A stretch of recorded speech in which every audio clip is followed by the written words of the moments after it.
It has to be something that you couldn't have easily done before Shabbos and to have the same quality. So says the Rambam that over here as well, because you can light the flame before Shabbos and you don't need to do it on Yom Tov, therefore Chazal didn't allow you to light a new one on Yom Tov. So he's seemingly adding to what the Gemara says a simple reason, because you're creating something new or the appearance of something new. The Rambam says it's also because it could have been done before Yom Tov. The Pri Chadash, one of the early Achronim, explains that we need these two reasons in source 12. And he says that if you were to just have the reason of not being able to do it before Yom Tov, you would think, what if I lit my candle before Yom Tov? And I did that already. And then it went out. So I don't have this other reason that I couldn't have done before Yom Tov because the wind came and blew it out or and so on and so forth. So comes the Gemara and says a second reason that even if that reason doesn't apply and you don't have the issue of having taken care of it before Yom Tov, you still have the secondary issue of it wasn't something that was there. It wasn't. You have the issue of knowledge, the issue of the appearance of something new, and therefore it's not allowed. Interestingly, the Kaf HaChaim over here in Siman Taf Tzadikei, one of the important Svardi Poskim, he brings some opinions that Taka say that if you prepared it before Yom Tov and the light goes out, it's mutter to light it again. Meaning it's again, what does he do with the Gemara? It's a little complex, but yeah, many of the Gedolei Achronim take that approach. But the Kaf HaChaim said the accepted opinion, and this is the way we practice, and you'll see the Alter Rebbe seems to imply this as well. Then no, even if you don't have, if you haven't taken care of both reasons, even if you didn't prepare it before Yom Tov, you need both. And the Alter Rebbe in source 14 quotes both of these reasons. As the appearance of doing something new. And then he says, so the implication is that both are an issue, and why taka you need both reasons? In other words, seemingly you can just say the reason of the Gemara. What are we really adding with this reason? That's an interesting question that needs to be dealt with, but halacha l'maisa, as the Pri Chadash says in source 12, and the way the Kaf HaChaim paskins, even if you just have the reason of the Rambam and you took care of that and you lit it before Yom Tov and it's now extinguished, you wouldn't be allowed to do it. Okay, so that's the general consensus, the way the Mishnah Berurah and the Alter Rebbe and most poskim paskin, that midei raisa you're allowed to light a flame on Yom Tov. The Rabbanan came and added a restriction. The 2 days of the Taz, one of the important poskim, and interestingly, the Pri Megadim goes with this approach, and there are some Gedolei Achronim that take on this approach. They say no, lighting a new flame on Yom Tov is asur min haTorah, and it's not an issue d'Rabbanan. And that's how we learn in source 13. Lo yitira haTorah, yesh mi'ayin lo yitira haTorah.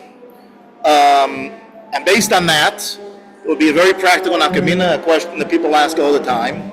What happens if my flame went out? What happens if I forgot to light my candles? And we're going to see certain more practical examples as we go along. What do I do? So we know when you have something that's only asur midrabanan, and it's for the need of a mitzvah, you can ask a Gentile to do it, straight out. So therefore, according to the Alter Rebbe and the Pri Chadash and the others, because it's only an asur midrabanan, you forgot to heat up your Yom Tov food. Cooking your Yom Tov food is a little more complicated. You have a issue of bishalakum and so on and so forth, but just heating up your food, that would be permissible on Yom Tov, according to the Alter Rebbe, but according to the Taz and the Pri Megadim and others, this would be an issue. So bottom line, you could ask a guy because it's only an issue with the Rabbanan. So to summarize, lighting a flame is part of the actual cooking process, as the Alter Rebbe was mechadish, and therefore on Yom Tov it's permissible. And min haTorah you're allowed to even light a new flame. The Chachamim said 2 reasons why you can't do it. One, because it could have been done before, and even if it couldn't have been done before, it has the appearance of creating something new, and that's an issue on Shabbos. The classical example that many are familiar with, there's 2 opinions in the Gemara, in the end of the 4th chapter of Masechta Shabbos. The Gemara says you can't melt snow on Shabbos. So the way Rashi explains that, you can't melt snow on Shabbos. It's this same reason. You can't squeeze snow to extract water because it has the appearance of creating something new. It's a nissa d'Rabbanan. Another example that's also brought in Masechtas Beya in this context, the third example of the appearance of creating something new is to create. So this is an interesting example on Sukkos. If you want to replace your napkin around your esrog, would that be permissible on Sukkos with a new napkin? There's a potential issue of creating a smell on Yom Tov. Again, this is also the way Rashi explains that it's the appearance of creating a new smell on Yom Tov. Okay, page 3. Question is, what happens if I accidentally violated this rabbinical prohibition? And I went ahead and lit my candle. I didn't know. Then what? Could you benefit from the light? So this is one of the common shilas that come. Rabbi, I made a mistake. Now what? So interestingly, in halacha, when it comes to an isur min Torah, oftentimes we take a stricter approach b'diavad post facto. But on the counter side, there's a number of isurim d'Rabbanan, like shehiyah and amir l'nachri, where post facto were even stricter. So what's the din over here on Yom Tov? If a mistake was made on Yom Tov, could the food be consumed or not? So this is clear in the Shulchan Aruch, the Alter Rebbe, based on the Magen Avraham, and this next sif, that over here by Yom Tov, the Chachamim did not impose a knas, and we gave a post facto b'diavad if the flame was lit, and you forgot, and so on and so forth. That would be permissible in source 14, and the same applies to all isurim on Yom Tov. All isurim that are born on Yom Tov, the post facto b'diavad, it would be mutter. Okay. This is interesting historically. Some of my side reading, I'm in the middle of reading a biography about Thomas Edison. So around that time,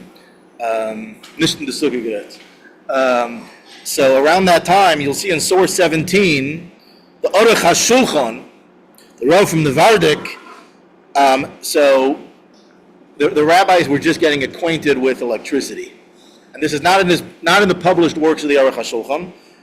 The Mincha Shloimeh, Reb Shloimeh Zalman Auerbach, quotes this in his first volume of Responsum, Semichas, in the footnote 5. So he says the Aruch HaShulchan in a journal called the Beis Vad L'Chachamim was the first Rav to address electricity on Yom Tov. And his understanding of electricity at the time, he was born 1829. And I brought Thomas Edison's dates as well. He was born 1847. But they lived in the same era. So electricity was just becoming popularized. In New York, you can imagine, it took another 20, 30 years to come to Europe. Actually, France was competing with Thomas Edison. Okay, they felt they came up with electricity before him. So these American, certain things don't change. So sometimes the Gresed HaChamim take longer to get things done. It's more the less sophisticated Bari Poyol, they get things done. So the Aruch HaShulchan wanted to make an interesting deduction. He wanted to say, let's look at this. What's electricity in his understanding at the time? Electricity is not something new. You're essentially, there's the generator, there's the current. That was they used to have a big generator. The whole Manhattan was fired up by one big generator, maybe the size of half the sukkah, and you can see pictures of it. And so here's the fire. It's a shine given, and the electricity just kicks into that. So on Yom Tov, the Aruch HaShulchan said you can turn on a light, you can turn on a candle, you can turn on anything powered by electricity, because essentially you're just taking it from something that existed before. So he wanted to say that on Tak on Shabbos you can't do it, it's an issue that but on Yom Tov, where if it was pre-existing and you're just continuing the current, it's mutter. But all the poskim, as Reb Shloimeh Zalman Auerbach, he was one of the big poskim that his first sefer that popularized Reb Shloimeh Zalman Auerbach was on electricity. We'll see a little bit from his sefer on page 4, Moed Eish, page 5. So the Shlomo Zalman Auerbach, he says no. And again, all the poskim in that same journal, and I think it even came out right away, they all said no, this is a complete misunderstanding. And taka, every time you turn on a light, even though it's based on the generator, but there's still a new Dova, you can give us more lumdus to this, but there's something new happening. And that's actually very important to note in modern day stoves. I quote this in source 18 for the Piskei Yeshivas. So normally, practically speaking, if you're blessed with us like with an old oven, so you actually on Yom Tov you're in a better space. We have one of those older gas stovetops, and if the flame's on Yom Tov, you can make it bigger. Expanding a flame is permissible. But as the Piskei Yeshivas and all the poskim point out, nowadays many gas ranges, every time you pull the temperature up a little bit, there's an electronic kick in, and therefore it's important that even if in your the stoves you grew up with and the lameds and the chafs, it was permissible to grow the flame on Yom Tov, most of the newer stoves don't have that ability. So therefore, if you want to put your flame up, you would have to ask a guy. Okay. So now we're going to discuss. So now we basically laid down that it's mutter to light from a pre-existing flame. Are there any exceptions to this rule? So the Shulchan Aruch brings a machloikis, the Mechaber and the Ramah. The Mechaber takes, in other words, are there limitations on lighting from a pre-existing flame? Do you need, if you could have lit this flame before Yom Tov, do you have had to have done that? So the Shulchan Aruch says no, and that's the way the Svardim would paskin. But the Ramah in source 20 says v'yesh machmirim, that a pre-existing flame and cooking food from a pre-existing flame, if the taste of the food would not have been affected by doing it the day early or 2 days early, you have to do it before Yom Tov. But over here he gives you a little bit of way out. He says, if you didn't do that, because you're dealing with Nisur D'Rabbanan, on top of a Nisur D'Rabbanan, if you do it with a variation, you cook it a little differently, the place can say, you chop your chicken on the counter instead of on a platter, so on and so forth, that is permitted. So the Ramah says that if the food could have been done, so we're bringing now exception number 1 to this rule, that if the food could have been prepared beforehand, even from a pre-existing flame, it would not be allowed to prepare it on Yom Tov. The good news is that this is very rare. There's really not a lot of dishes that taste better from 2 days ago. But the poskim do, you see the Alter Rebbe quotes it in source 22, we'll come to the Kuntres Achron in a minute. The Alter Rebbe says Lokshin, for example. Lokshin is an example of something that if it's made a couple days earlier, it makes the Lokshin better. I don't know exactly what type of Lokshin he's talking about, but there was some sort of Lokshin, Bartzenu Lokshin. So I was actually giving a shiur on some of these halachas in the past couple of weeks. So one of the examples, a more relevant example that I was thinking of, was baked apples. I thought in my mind, if you bake the apple a day or two early and it soaks in the juice, it's going to be a more geschmackes baked apple. So I made a poll on my family WhatsApp between the experts, and I said, do you think a baked apple, and you can, this is very subjective, so everyone can, again, you have to come up with what's the halachic example over here of this unique dish that, if prepared early, would be better. So I thought a baked apple, the conclusion was a 50-50 between the experts on the group. So I asked Rebbe Kasima what he thought. He wasn't sure. So anyway, Perhaps baked apples should be made earlier, but hameko yesh leha ma lismich. I don't know what the practical example would be of something that's better made early in today's contemporary society. If anyone can think of something. Flavor is enhanced one day after. So what's a dish that you would say is better made a day early? Cook, maybe make like the mayo, 24 hours, it makes the flavor. Mayonnaise. Okay, we have a food expert here. Okay, so I guess every housewife, or if the husbands are hopefully helping as well, will have to make a practical assessment as to how this applies. Okay, so interestingly, the Ber Moshe, I have the Lizchus to do shimush by his Einikel, the Rebbe Tzvi, and I go into New York once a month, so I'm partial to the Rebbe Tzvi, one of the great poskim of the previous generation. Actually, I'll just mention that Achagav, he came by the Rebbe once. You can find this on the video, and the Rebbe asked him to make a psak din, Mashiach should come, and he wasn't so comfortable with the idea. So we're trying to get his Einikel to sign up psak din. Okay, so the Rebbe Tzvi addresses an interesting question. He says, wait a second.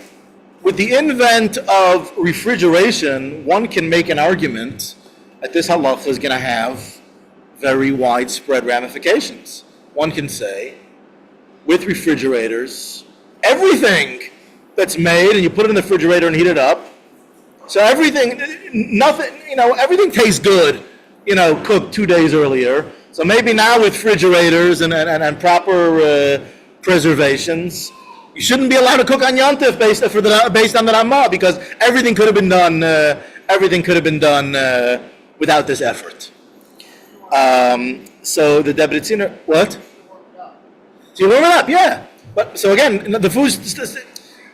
So the part that you could have done before, you have to do before. Yeah, you're making a good point to warm it up, Taka. But so he says simply again, for the person asking the question was maybe lived a little bit too much in the books. He was learning too much Samach Vov. But so if you have anything that is refrigerated and then warmed up, the quality goes down a notch. If you ever have Shabbos leftovers on Sundays, it's not the same. So the Rebbe Tzvi, sometimes what makes a good posek? Someone that doesn't just know halacha, but he understands the reality of the world. And then he says something very interesting. He said, this is now, Reb Shlomo Zalman Auerbach is quoted in source 24. He says, okay, wait a second. I understand, yes, refrigerated food is not the same. So we don't have to do everything before. Anything that goes down a notch can be prepared before Yom Tov. But wait a second. Your hot water. Water doesn't, the hot water, you should have to cheshbon ice. Now we have a 3-day Yom Tov. Everything you need for the next all the water you need for the next 3 days. And out of Yom Tov, you can't add any water to your hot water urn, because water is something that doesn't change ki huzeh. So therefore, you would have to do everything before Yom Tov. So the Shlomo Zalman Auerbach says an interesting chap. He says, there's 2 points. He says, first of all, it's an added expense.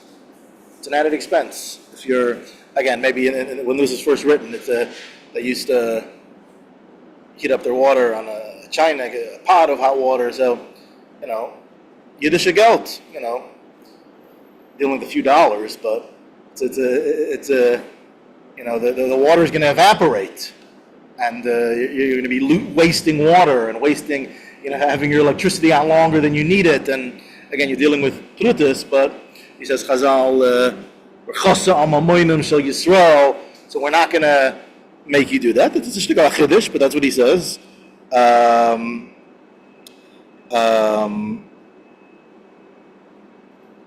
did you need in water? What the changing based on the mind shilan, what the changing the matters, they use water. 24 hours. It's a machlokes rishonim. That's a different. That's in relation to chametz. Is the water going to be too hot, too cold? It's not in relation to the quality of the water per se. That's a separate. That's a chametz factor.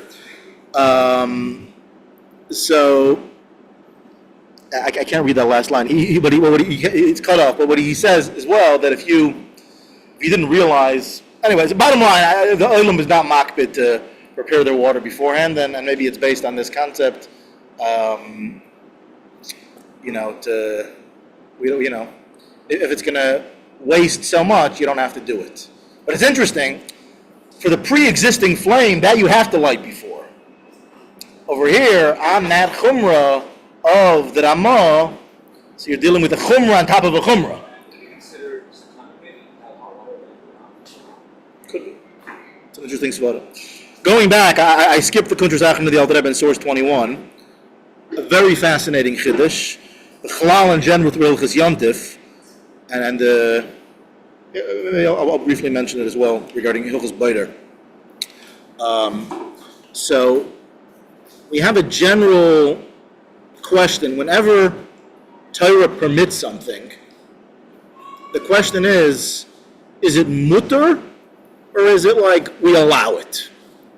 In other words, is it that when the Torah says you're allowed to cook on Yom Tov, it's completely mutter, 100%? Or is it that if you need to, we'll let you do it? What's the nafkamina? The nafkamina is, should you try to find a way to violate a little bit less? So the practical example the poskim discuss, so the Alter Rebbe concludes that on Yom Tov, it's hutra.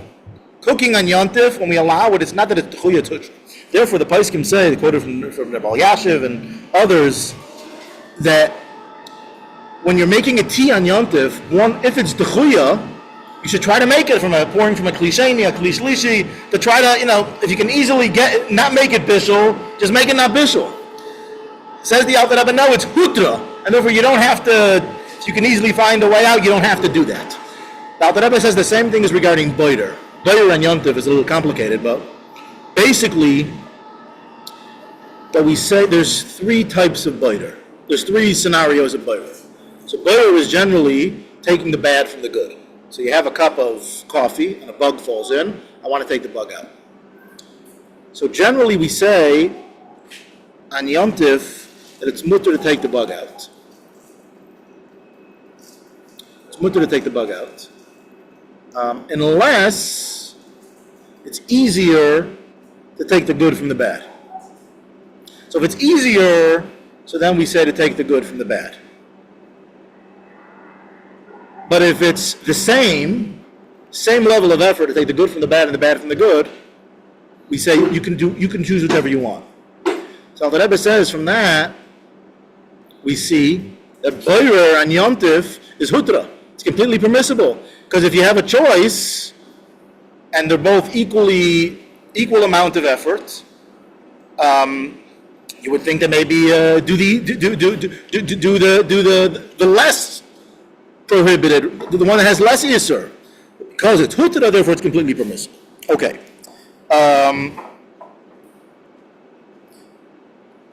This is going to get a little bit into the weeds.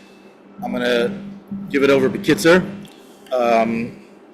But those that don't fully follow this next 2 minutes, we're on the bottom of page 4, that's fine. This involves some background knowledge in a couple of other areas of Hilchos Shabbos and Yom Tov, but it's actually quite relevant.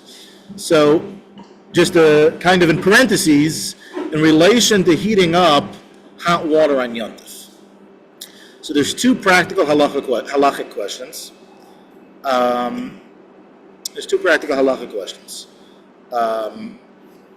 So we have something in halacha called a psik reisha. Any psik reisha. Something that's not for sure going to happen. So if let's say you're going to do a certain act, and it's possible that act would cause a malacha, but it's possible that it's not. So that's called an einei psik reisha. You have an einei psik reisha by something that's midrabanan, midairaisa.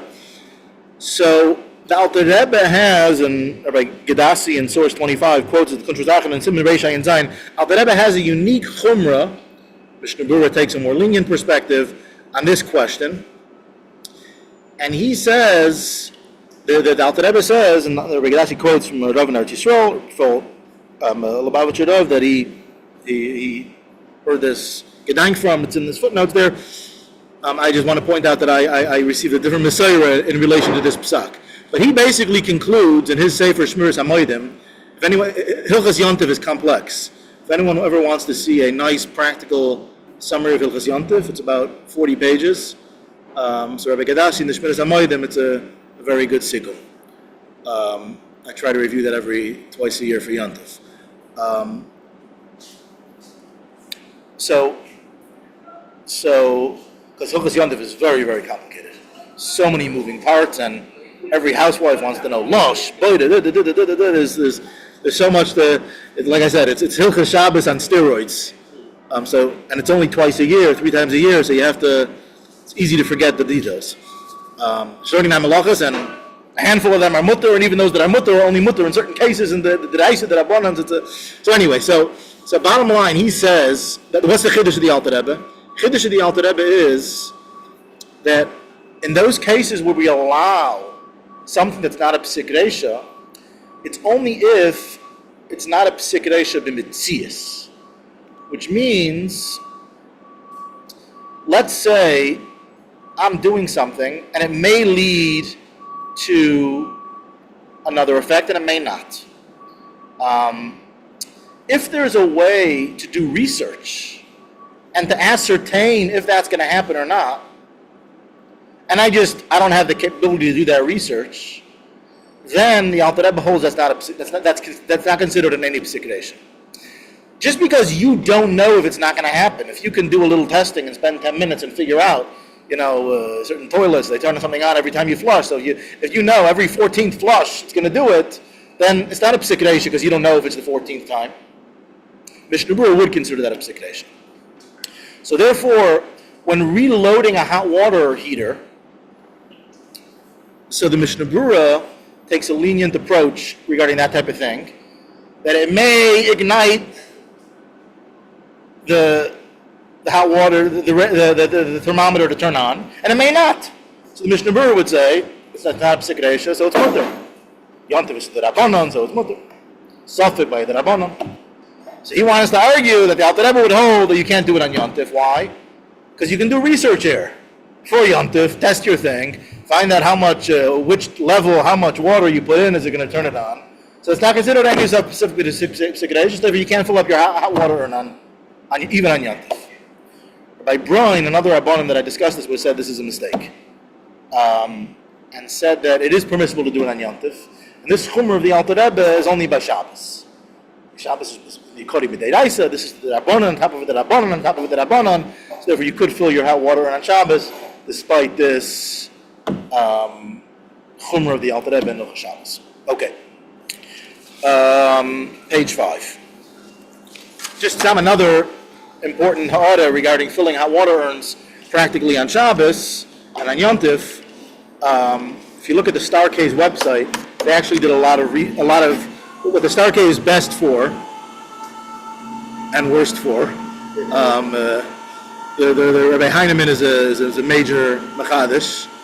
He was the one that invented the Shabbos mode on these ovens. So he has a very unique chiddush on Yom Tov that you're allowed to turn the temperature up and down on Yom Tov. It's a grama. Anyway, maybe we could discuss that at some other points. But the Starcase is very good for doing a lot of research. So they did research on hot water urns, and they said that they said that if you generally fill up a hot water urn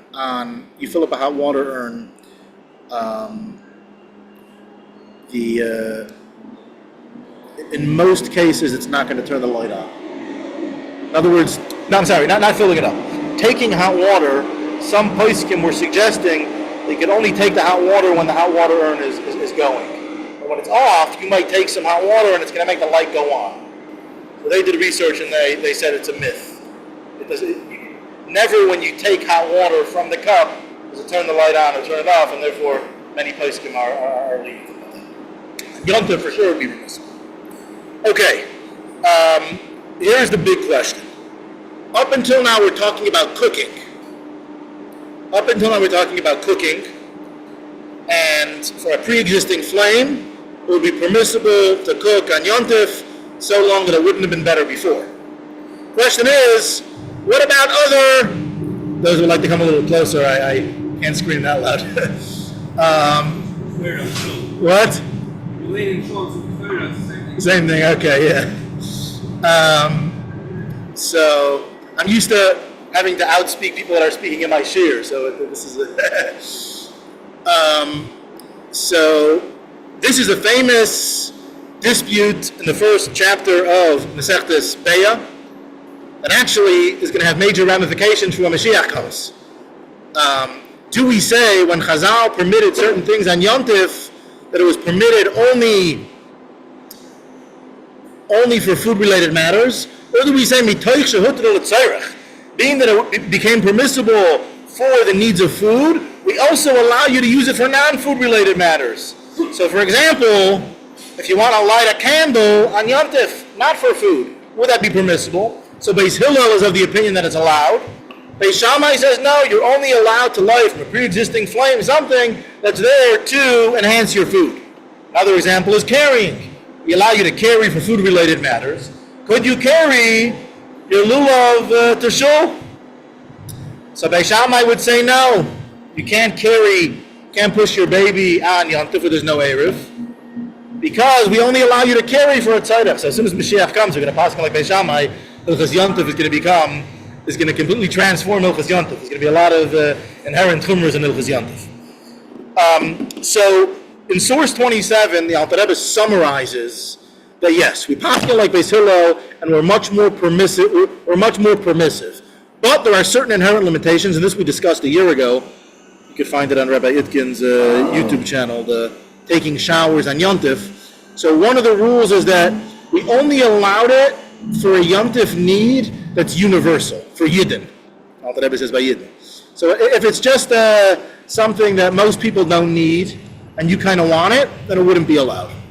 But if it's something that like everyone wants to push their babies to shul, everyone wants to carry their talis to shul, so then that's permissible. Another is it has to be l'tzorech Yom Tov. It's not for some just other need, your enjoyment of Yom Tov, or a tzorech of a mitzvah, that its time's going to pass. And it has to be a personal benefit for the body. So two very fascinating examples that the Shulchan Aruch clearly says would not be allowed to burn on Yom Tov. One is quoted in Hilchos Yom Tov, Siman Tov Kuvov, source 28. The other is in Hilchos Pesach. You brought up Pesach, so we're going to have an interesting example. In Tov Kuvov, the Shulchan Aruch says that if you make challah on Yom Tov, you separate the challah, you can burn the dough, which the meaning is to burn it. And the Alter Rebbe has an interesting chiddush that one shouldn't save the challah dough for more than 30 days. Some people have the minhag, they make challah, they put it in the freezer, they save it there, they burn it once a year on Pesach. Alter Rebbe says there's an isser to leave the challah dough around for more than 30 days because someone might accidentally come to use it. But for 1 day or 2 days, the Shulchan Aruch says you can't burn it on Yom Tov. We'll see soon why in a minute. Chaver is a tzorech mitzvah. But what are you missing? It's not a mitzvah that you need for now. It's a mitzvah that can be done after Yom Tov, so therefore it's fine. So the challah case is easier to explain. The more complex case is Siman Tov Mem Vav. Shulchan Aruch says you didn't do a thorough enough job checking for chametz. You find we've had this case. You find especially if you're this only happened once. We were Pesach in some colony with some other families, and anyway, we found a bag of bizili behind the thing. They officially cleaned it for Pesach already, right? So the Shulchan Aruch says on Hamoed you could burn it. On Pesach, on Yom Tov you can't. You have to cover it with a kli and then wait till after. Why not? on Yom Tov, you could burn l'tzaydich mitzvah for today. What's the reasoning? It's a Dan, it's a Divash, the Rishayna. So the Shlomo Zalman Auerbach in source 30 gives an interesting hakdara to explain what's the reason why this would be an exception. You can't burn these two items. He says that when you learn halacha from one place to another place, it has to have a resemblance. And therefore, yes, we do extend the Havara allowance to non-food related items, but it has to be in a similar style. And in these two cases, what's the similar style? That I'm actively benefiting now. When I'm doing an act of destruction that has no resemblance to the cooking process, it's like a passive benefit in sorts. And therefore, again, this is the halacha. He's giving a beer, but that's so. Bottom line, we have exceptions to this rule that you're only allowed to do something that's universally needed. So, for example, if I want to use hot water to clean my hands on Yom Tov, so the Shulchan Aruch says, clean your face and your hands and your toes, minority of your body, with hot water is mutter on Yom Tov. Because you can't take a whole shower. That's what we discussed a year ago. You can see more about that then. But just to wash your hands with hot water, it's mutter on Yom Tov. Use hot water to wash dishes is mutter on Yom Tov. It's pre-existing flame, most households. Even if not, it's a gramo. Anyway, we discussed that a year ago. And therefore it's permissible. Why is the washing your hands permissible? Because it's a universal need. It's a need for now. But these other examples of burning the challah, burning the chametz would not be permissible. That's one of the reasons why taking a shower, the generally accepted opinion is that we don't take hot showers on Yom Tov, because taking a daily hot shower is not a universal need yet. People take showers 3 times a day, 3 times a week. But anyway, extending it further in source 31, this is based on a Yerushalmi. Yeshivas says that if it's a candle to honor a shul, this is actually very fascinating. Someone was asking me a shaila a few months ago, where they have a shul where it's like a small shul, and they make the kiddush in the shul room, and they don't come back for mincha. And the guy comes a couple hours later to clean up. So his question was, would they be allowed to start cleaning up the shul?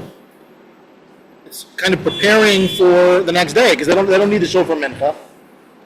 Is there any reason for them to clean the shul then?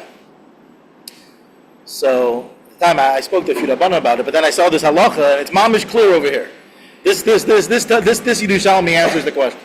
This Yerushalmi, the way the Alter Rebbe says, lighting a candle, even if you're going to leave the shul right after, and you're just giving the shul that respect for a moment, not only is it mutter, it's mutter to light that candle in the shul, even if you don't need the light, to honor the shul. Yesh mitzvah l'oisi shah. There's a mitzvah of honoring the shul at that moment. So what the Poskim said is, if the shul is a pigsty, you should clean it up before you leave, just for to have the momentary respect.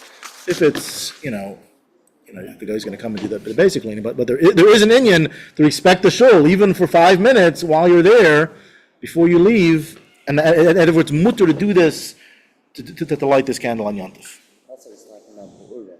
What? Also, it's not burger. What's burning? Bonfires? I'm saying that's why I thought that snares. Right. You're applying it also clean. Oh, you're saying, yeah, correct. Any sort of cover for the shul, l'chayra, that would be allowed. And again, but for not over here, you're not doing an isser, meaning you're Chana, but I'm saying you're not doing a malacha per se.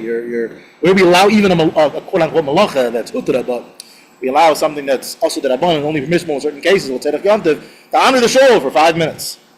So, but another exception on page 6 is an interesting machlokes apaiskim. The Taz and the Magen Avram, and there's possibly a diak in the Alter Rebbe over here. The Shulchan Aruch says nersher batola. If it's a candle, let's call it a vanity candle. So what is a vanity candle? So the way the Taz explains this is, it's not to honor Yom Tov, it's not to honor Shabbos, it's just to show off your wealth. You know, some people want to, show that he's, let's say the room needs 10 candles. So he's going to light 20 candles just to have that glory. So the Taz says something very interesting as a limud schus. Taz says, quotes from the Hershel, it's a Reicha line. He says, when a Yid shows his wealth on Yom Tov,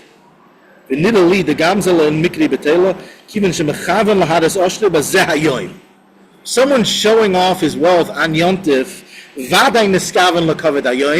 for sure he's intending for the honor of the day, and therefore it's permissible.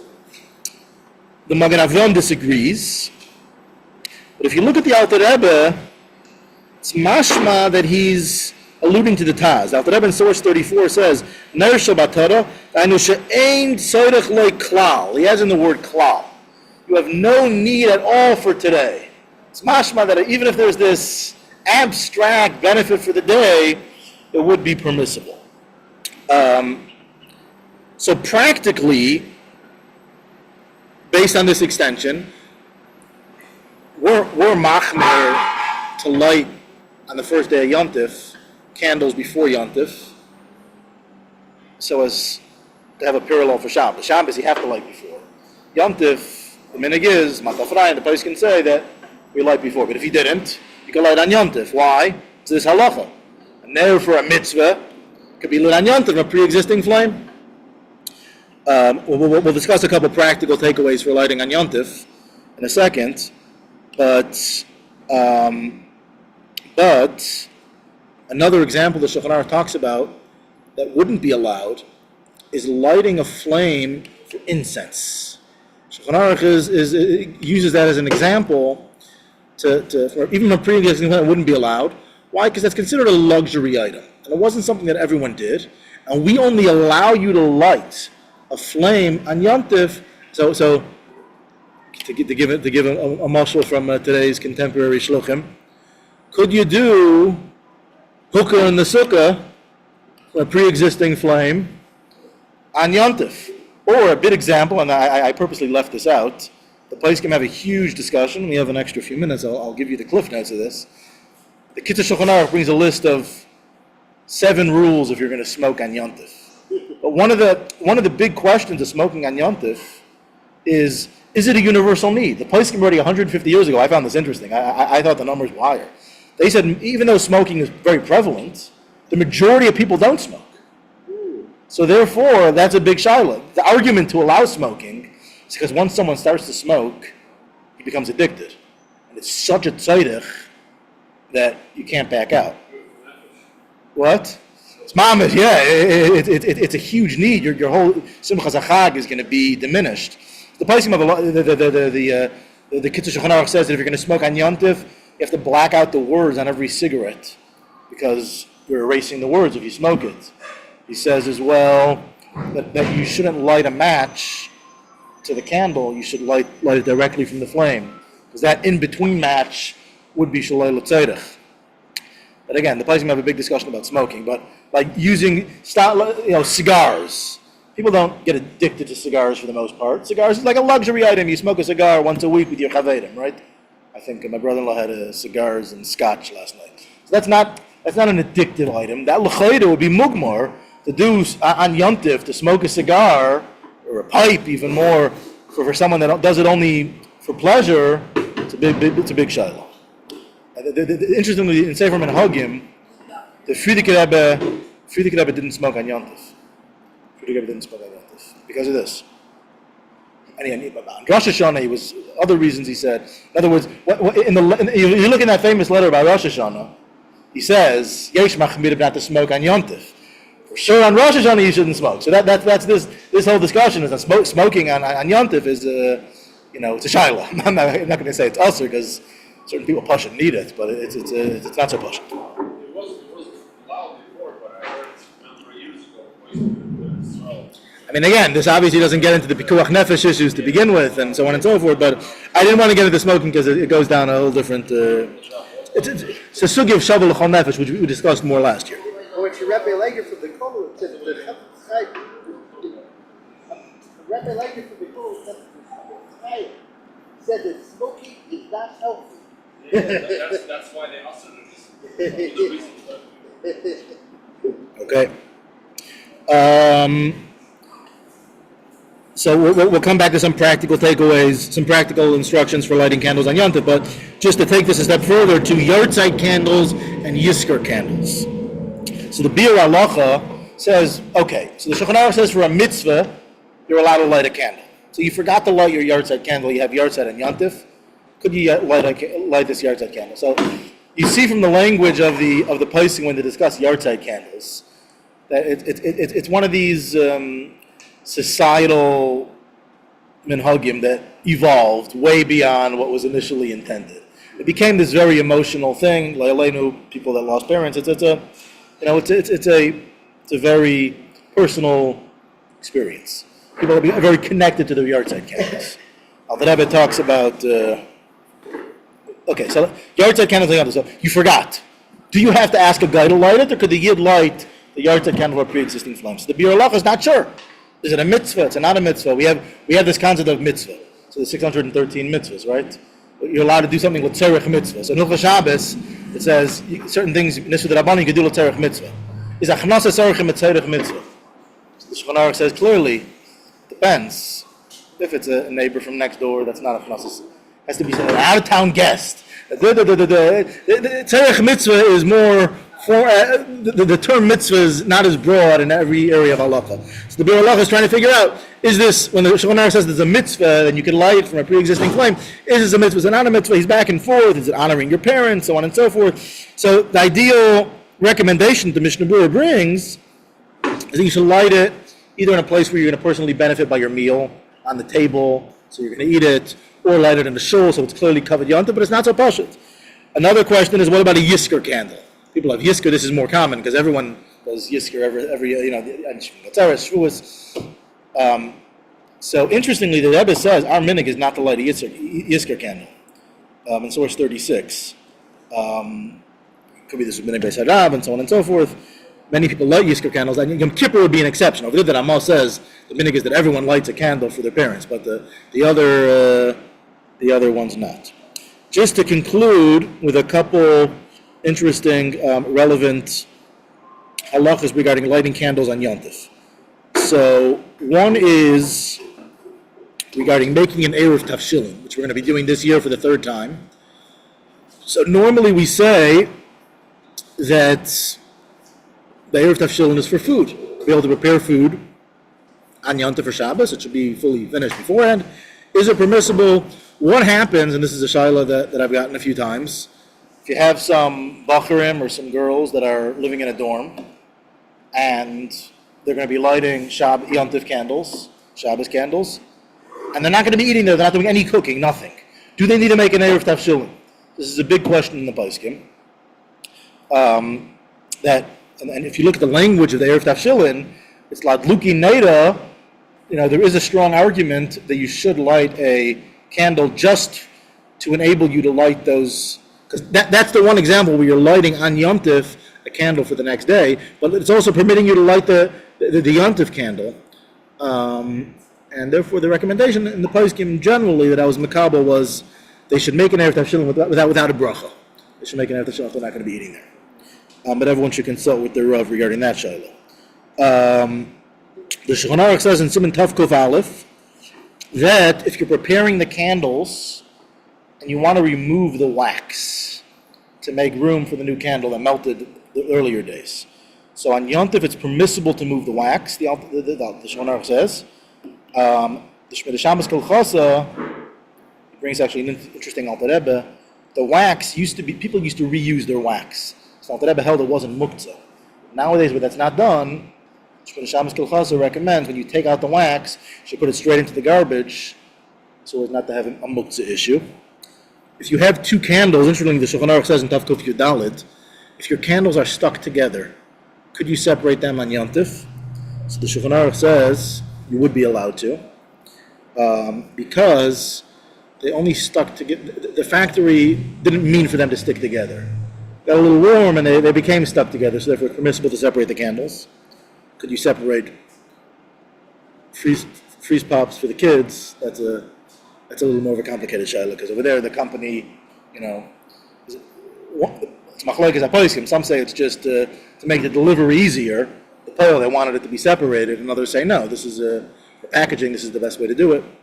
But clearly the Shulchan Aruch says candles stuck together, you could separate them. But when you're putting the candle in, the Shulchan Aruch says in Tav Kuf Yud Daled, you can't melt the bottom, because that's a separate malacha. Not of heating a fire. To light the flame is fine, but to melt it, that's an issue mareach, which Chazal were not matir on Yom Tov. Okay. There's no shoes left, right? There is going to be a Chazara Shiur tonight for Semichas Chaver at the Saul Sukkah. Yeah.